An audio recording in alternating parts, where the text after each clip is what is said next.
And sometimes we have to do jobs that we are called to do.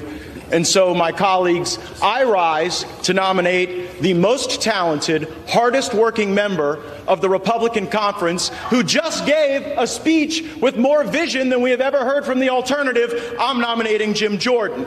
Jim Jordan is humble, perhaps today humble to a fault.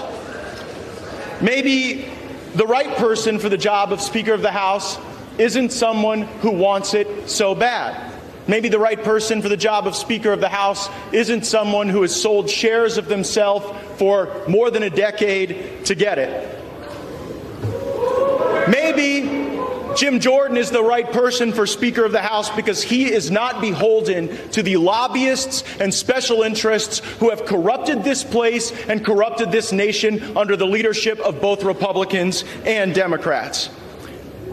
Maybe Jim Jordan would be the right person for Speaker of the House because he wouldn't fight us when we try to get a term limits bill on the floor. Maybe Jim Jordan would be the right person because he wouldn't fight us when we try to put a balanced budget on the floor and vote for it. And maybe Jim Jordan is the right person because he would endorse the plan that was built by the Texas delegation to finally secure our border.